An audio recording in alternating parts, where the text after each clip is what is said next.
Hello, welcome to read another chapter, and we're doing our monthly wrap-up video today, right? This is the first one. April monthly wrap-up, yeah. Yes. That's what we're doing today.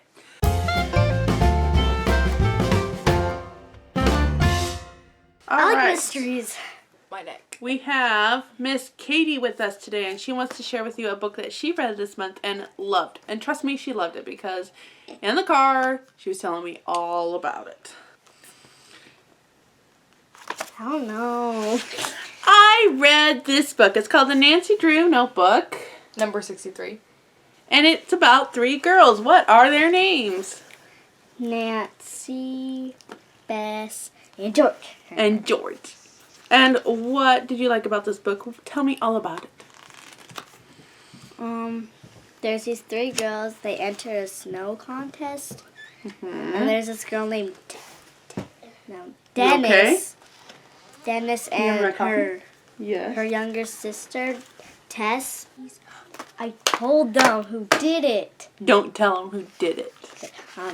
Somebody Somebody. put rubber duckies all around the swan. Big Swan right sculptures. Here. Yeah, swan right here. And the next thing, I think someone caked their swan, so they had to Rebuild it. rebuild it. Oh, we have books of them. I could see what it is. It's Swan Lake right here. Wait, what? This good swan. That's the good swan. Yeah, they built her. The good Odette. swan. Odette. There's her name. And they put a crown on Odette. She had a tiara. She put it on it. And then the next day, they went to their Odile is the mean one. Yeah, Odile and Odette. That's the one that Dennis was thinking. Odile? Or Odile. It might be Odile. It's Odile. Odile. Okay. Okay. And Anyway, then so they're making this contest, and it's a contest. And somebody's sabotaging it. no, someone stole their tiara, and then they found out that it was Nope. Don't. She's like me. Then they find out who did it, and all is well. Hooray! And you like this book? I recommend, if you like that book, Katharina, that you read... Secret of the Old Clock. Okay, go read. And have fun. No! And go find unicorns. No! No! No! Take it away, Emma. Okay, I'm just gonna get this one done with. I read Intermission, and I'm not gonna say anything about it because I did this whole book highlight thing about it. But that's one I read. And then 2 more books that I read were Nana's Gift and The Red Geranium. Which we did film on the phone, and I'll put that clip after we film this. Yes, okay. The next one I read was Once Upon a Summer by Jeanette Oak, and I loved this book. This book is about a guy named Josh, a boy named Josh. He's 12 or 13. Anyway, his name's Josh, and this book kind of goes through his life, how his grandpa and his uncle want to try to get his aunt to marry a guy, or to try to find a man for her life, and Josh doesn't want that to happen. And then how his great-grandfather comes because he's never worked on this farm before, and so he learns how to work on this farm, and they love to go fishing together, and it's kind of just his life story in a way. How he got this dog, how tragic things happened, and then how happy things happened, and it's happy things happened. It's tragic, tragedy, and happy memories, I guess you could say. It's kind of his life story. This is what it is. All the things that happened in this, couple years. It's good. Good. Anyway, the next one I read was With This Pledge by Tamara Alexander. The beginning of this book. Oh my gosh. About guys that our hands are severed and legs are off. I get the creeps about. Queasy. Yeah, I get queasy and stuff. She likes to go into detail about that in this book. Anyway, This is about a girl named Lizzie, or Elizabeth, who was a governess to these 2 children, a boy and a girl. Katie, named... can you see if my phone's over here? Hi guys. I can't remember the name. Isn't it's Willie one of them? No. Hi guys. It's not Hi, Go Willie. see if the boys have my phone. Guys, look at my nose. Miss Clouston. What is his name? Oh, and It's- the castle's piercing. Go to the beginning. You're going to the end. Go to the beginning.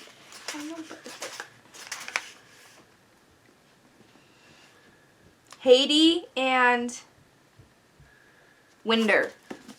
Willie Winder. I was I know. close. Anyway, and so she's this governess to these 2 children, Hindi and Winder, and then the Civil War happens, and this house, or this Carnton home, is turned into like this hospital. Whew, lost breath for a second. Sorry. It happens a lot. And then this home. Found it.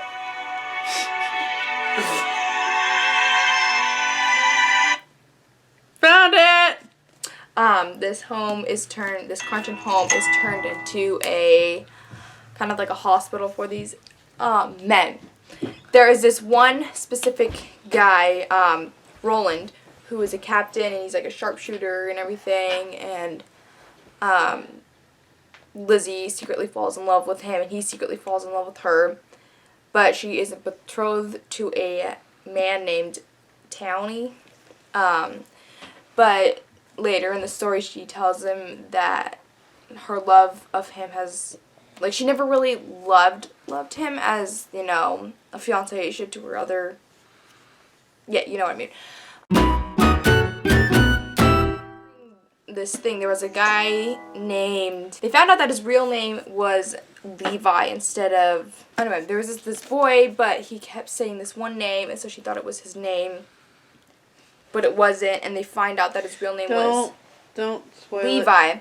And so Lizzie and Roland are trying to find out who his parents are, because, like, he dies, and anyway, so they're trying to find out this, and through them trying to find out where his parents are, they secretly grow closer and closer to each other until a good book.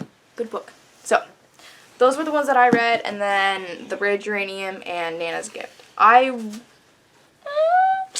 I did not do any of the prompts except for this one, and this has blue on the cover, so I'm counting it as blue on the cover because I didn't get Emily Climbs done. So I have 2 books by Jeanette Oak that I need to take to the library, so I'm just going to do a short clip. The first one is The Red Geranium. This book is about a little boy whose grandma is in like a nursing home type thing, and the grandma's home is selling, and he loves the little home, so he secretly goes to the home and gets his grandma's favorite flower, which is the red geranium, and then he gives them to her. Are you spoiling the end again? Yes, I am. But he just gets these red geranium flowers for his grandmother, and the grandmother really enjoys it, and Precious memories while you're in the nursing home. yes. And the next one is Nana's Gift. I love this one a lot. This is really a sweet story. This follows the story of a wife whose husband really wants to get her something special for their 50th anniversary, but it never, 50th or 25th? I think it was like 25th, but it never happened, and so there was these pearls, and they were so expensive, and he just tried saving as much money as possible, and he finally gets them for her, and then the grandmother decided that it should be like a family heritage type thing, where So now she's a grandmother because you switched from wife to grandmother. oh yeah, sorry. And then she becomes a grandmother, and then she decides that these pearls can be for when her grandchildren get married, when her granddaughters get married, and then pass it on and keep on going forth. And it's just a story about how these pearls kind of changed her life, I guess. And her favorite granddaughter, Beth, she is about ready to get married, but then she gets in a car crash, and Beth becomes paralyzed and can't walk. And so she's like, I want to hold off the wedding. And then the grandma's like, is that really what you want? And then I can't say the ending because it spoils something. So yeah, I really enjoyed this book. Okay, so honestly, I had not finished a book the first week in April. By the second week in April, I had started a book and I finished it in the third week of April. Outside of that, I have done 3 Hercule Poirots on Audible. On Audible. Now, all 3 are done by Richard Armitage, and he is the actor that plays in North and South. He's the one that plays John Thornton. I love his voice. He just has one of those very soothing voices, and he can switch characters very well. And I love listening to him. And one of them, the first one we listened to, which is Mysterious Affair at Styles. Yes. We listened to that as a family when we went down to Cincinnati area and visited family, and then came up. So that pretty much finished it in that day. And that was during at the end of, more towards the end of the second week in April. So that was the first one, and then after that I found out that he had 2 more that he had recorded for Audible. When you are a member, you can listen to those for free. So I am an Audible member. It's $14 a month. I get 1 credit, and I usually try to pick up like the really expensive audiobooks, like David McCullough. I've been picking up his books. I've been picking up just those kinds of books that are very, they're like $23, $30 credits. One of the ones that we want to do is get the Bible and then have an audio Bible. And that I've been doing that, but it also opens it, the Audible then gives you like a lot of choices that you can listen to for free. You just don't own them. So if you cancel your subscription, they all go. So there is Francis Schaeffer's How Then Should We Live as Audible. There's a couple other ones that he's done. There is a lot of classics. That's how a lot of my kids have been listening to classics. We've been doing that. So anyway, that's how I've been able to listen to those 3. I did the first 3 Hercule Poirot, and then right now I am on the 4th one through Hoopla. They had The Murder of Roger Ackroyd, which is the 4th Hercule Poirot book. Those are pretty much all of the Audible books that I have read during this month. So then I have a very interesting stack here of other books that I have read this month. And honestly, I thought maybe I would have like 2 or 3 books that I have read, but I finished strong. Now, the first one that I finished as an actual hard copy was Straight Down a Crooked Lane by Francina Arnold. She wrote a book that I had raved about last year, which is Not My Will. And it's very dated. It's a very dated Christian book. But the message is still really good. These are 2 kids, one hasn't even finished high school, that decide that they're in love and they're going to get married. And so they do. And she ends up in a horrible like housing situation because it's what they can afford. And she got married without her parents' blessing. They gave the permission after she had kind of said, either you do we're getting married and it can be with your blessing or without, basically. And then it's not easy. And, you know, she's dealing with this as a kind of lukewarm Christian. And then one of the things that I really related to was just marrying young. I married 1 week after my 18th birthday. Her husband goes through he goes through depression is what it is.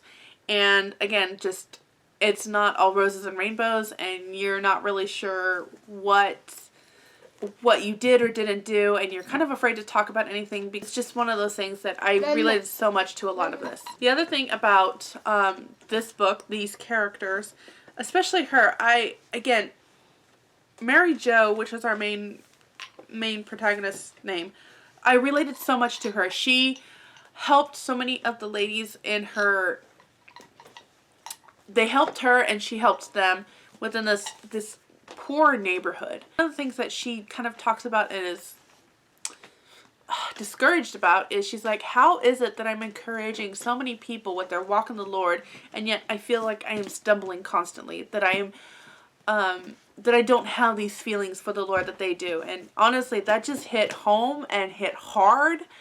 And not only that, like, you just really get to see this person grow, not only as into a young woman, but also in her walk with the Lord. You kind of see her, she's not like waking up one day and is a Christian. She prays and decides to grow more in the Lord, but she has so much struggle. She has so many times when you're looking and you're like, what are you doing? Kind of moments. And I really, really appreciated this. I loved this book so much. And I gave it 5 stars. And yeah, it'll be one I read again. So that was the first one that I finished this month. And honestly, with that, I picked up another book that I was going to read, the April TBR video that we made. This was, I think, the 5... This is the one that I chose for the 5-word title, and this one is The Obsession of Victoria Grayson by Grace Livingston Hill Lutz. Grace Livingston Hill was another very prolific Christian fiction writer, and it's one of those that she wrote a ton of like rags to riches stories, and so many of them, either you have a poor girl who finds a rich boy or a poor boy that finds a rich girl, and it's just this struggle and then happiness. it's very formula type of writing, and a lot of hers, you've read one, you've read them all. She does have a couple exceptions. One is the Found Treasure that I talked about in another video. I'll leave that link down below for you. And this one, which is The Obsession of Victoria Grayson. It still has a little bit of a rags to riches story, just not in terms of marriage and whatnot. This is the story of a young boy whose parents have died, and his uncle is talking about taking him in, and he's going to make a man out of him, and he's just this terrible boy that just needs a hard hand. And the boy is like, I don't want to work here, and he runs away, and he ends up finding out that he has a rich aunt who is wanting to do better by her nephew than how her family treated her brother. And it's always been something that she's carried. And so she takes him in, and with that, she's going to give him like all of these good influences. She's going to be a Christian. She's going to do all of this.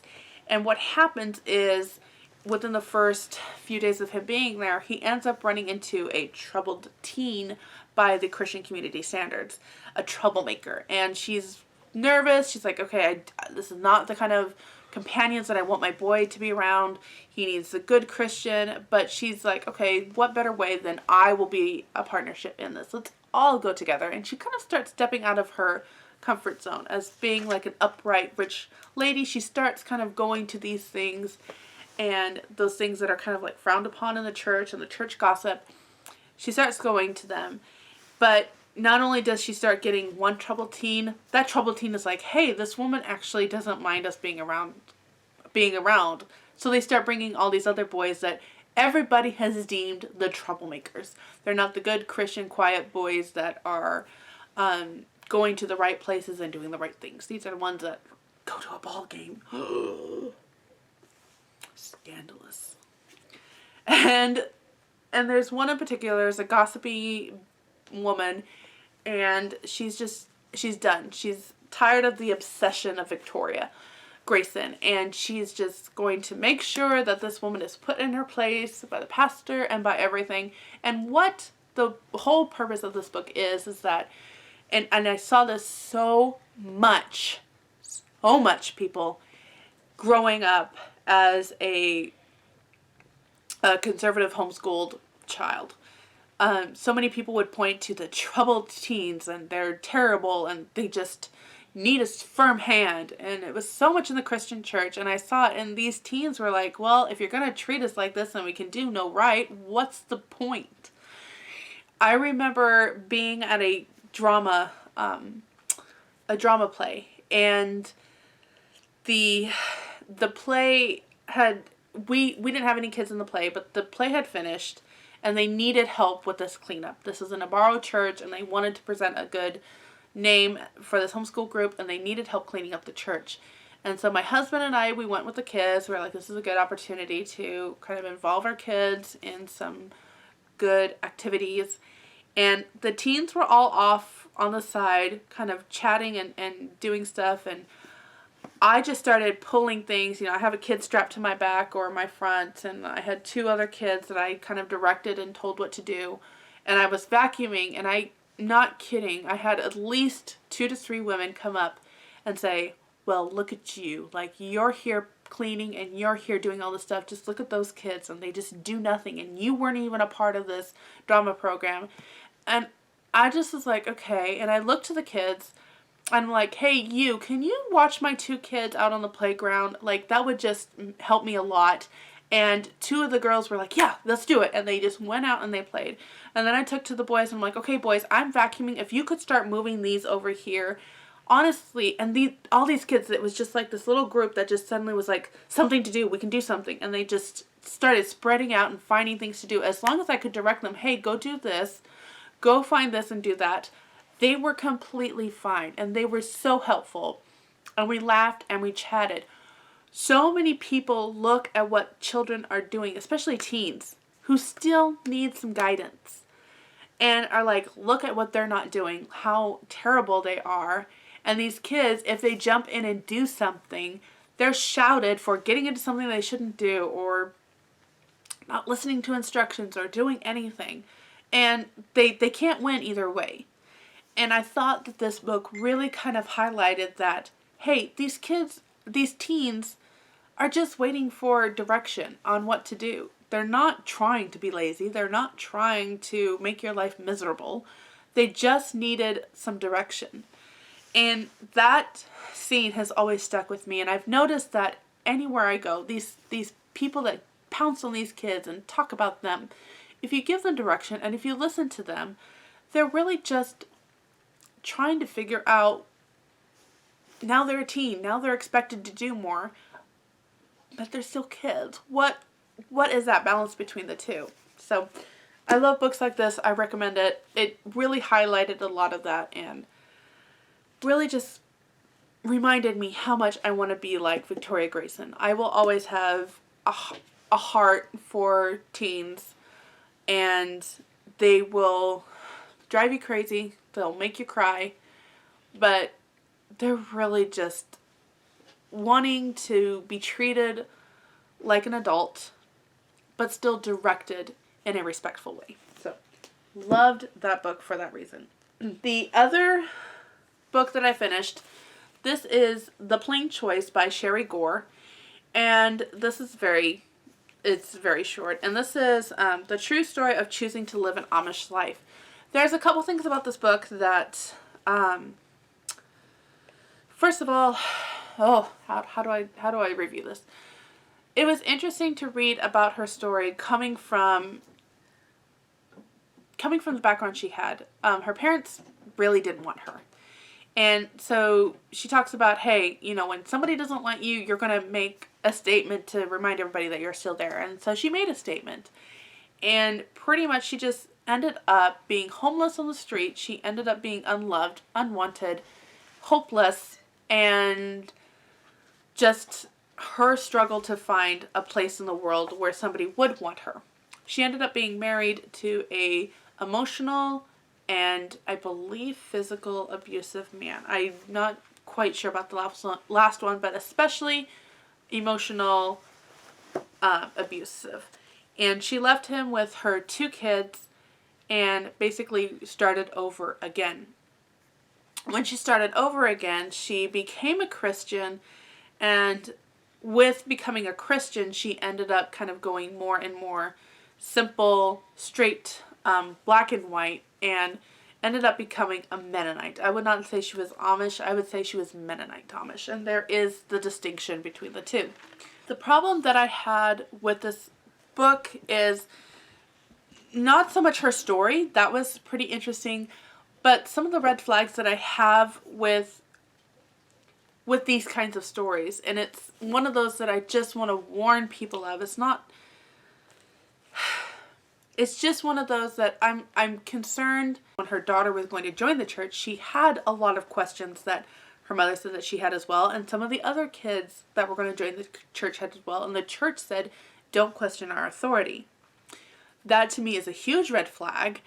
And so she never did end up being, the daughter never ended up being baptized into any Amish community, and Sherry never ended up being baptized, and so far as I can find out, into any of the church. So for me, she wants the community, not so much the Christian aspect of it, if that makes sense.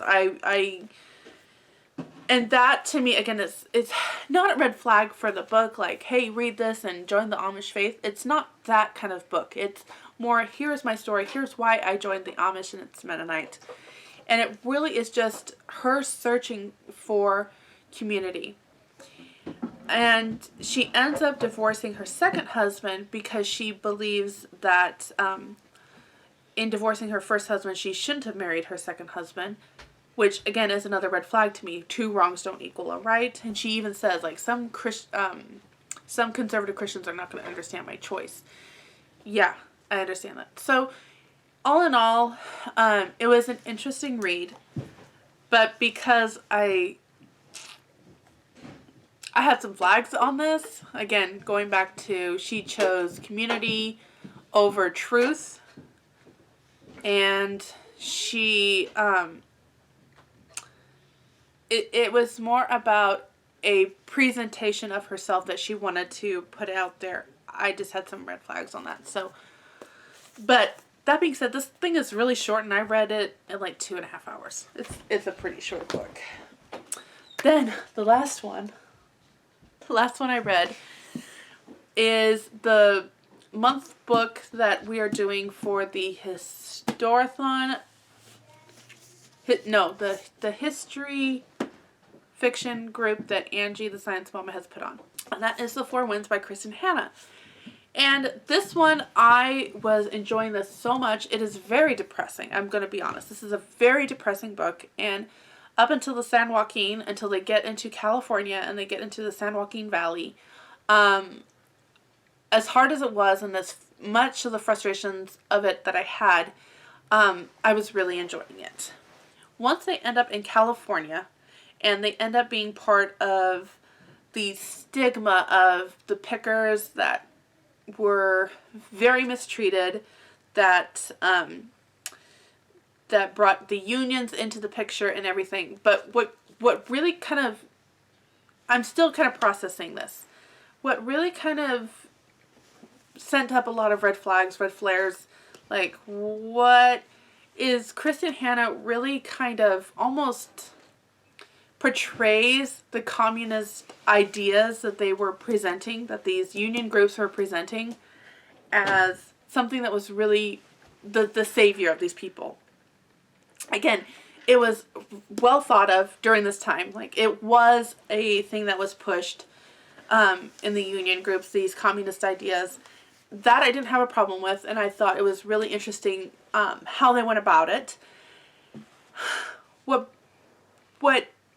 has bothered me is that Kristen Hanna just puts this out there as this was a good thing to do. This was a good thing for them to have so that they could, she just doesn't share the dangers of the socialist, communist ideas. So everybody's talking about one class and how it would be better if we just had one class and one income, then this wouldn't be an issue. and how community sharing is perfect, and the only downside to all of this is that the rich and powerful do not want it, and they will be abusive about it and beat you and whatnot. Again, true points. The rich and powerful. I know, very leverage, I know. Leverage. But my biggest concern is that we have young generations, and I have heard this, not just like seen it floating around as hearsay. I've actually heard this where there is such limited knowledge these days from our young people about what communism, socialism really is, and this one class idea. And I'm afraid that books like this that just kind of share this one idea is going to bring about this is what we need, this is what we must have kind of ideas, and there's so much danger in that.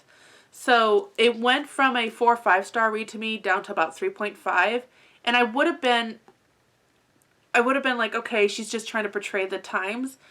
But if you haven't read the author's note, read the author's note, because I think there is some revelations there that I have asked people that have read this, and I have pointed that out, and they're like, I did not see that. So I think that kind of tells a lot. So that's my opinion on The Four Winds. Again, it's a very depressing book. The 2 characters I didn't really like. Elsa, our mother, comes from a background of her parents just kind of treating her like a ill-will sickling that shouldn't be, she's never going to get married. She's not beautiful. She's not any of this. She's just whatever. And so she kind of carries that with her into her marriage. This family is struggling so much, and this family, you can just see this crumble, and her husband's like, let's leave, and she's just holding on to this land, and I'm like, I don't like you. I just don't like the character. Didn't like the dad who walked out on him in the book, and you get that, but I don't like our main character. It's a very Nightingale situation where you have one that's follow the rules and whatever is safe, this is what we're going to do. And then you have the daughter who doesn't like her mom, who's just constantly at war with her, constantly fighting her, but she's just like for justice and all, kind of go get him attitude. So they have a lot of clashing. Again, similar to the Nightingale with the 2 sisters. But I don't like either of the characters. So I think that was another reason why I ended up only giving it like 3.5 stars. I liked it. I really liked the book. But I thought once we hit San Joaquin Valley that I just started disliking them more and more. So, I don't know. That, and there was one funny part about this book. Once they hit the Mojave Desert and they're talking about this horrible Mojave Desert, I was laughing so hard because that's my hometown. And their epic description of it is perfect. We're out in the middle of nowhere. And we're going to be picked clean by our bleached bones. I'm like, yeah, triple digits. Yep, I get it. So, I did get a good reading month in. I'm happy about that. I didn't. But I did get a lot of thick ones done. Right, and you did one in like a day. Yeah, this intermission one, it was almost 400 pages, and I got this done. And she liked it. I loved it. So, you'll have to check out that video when it comes out.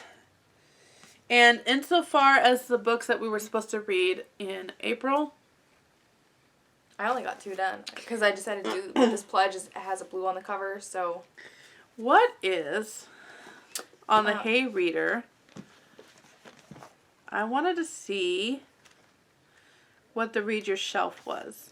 So, in April, 5 or more words in the title. 1, 2, 3, 4, 5. Yeah, I did. Wait, whoa. The Mysterious Affair at Styles. I didn't finish it all, though.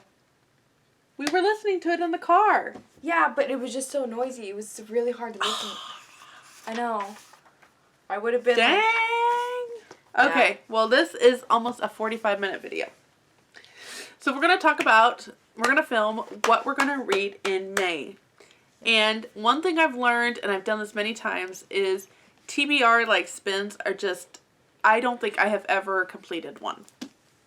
Ever. And I've tried them several times. I've completed some of the prompts, but not all the prompts. So, yeah. Well, you'll have to see what we're going to do this next month in the next video that we do. But until next time, have another cup of coffee. Or tea. Mine's all gone. I drank some this morning. But And read another chapter. Bye.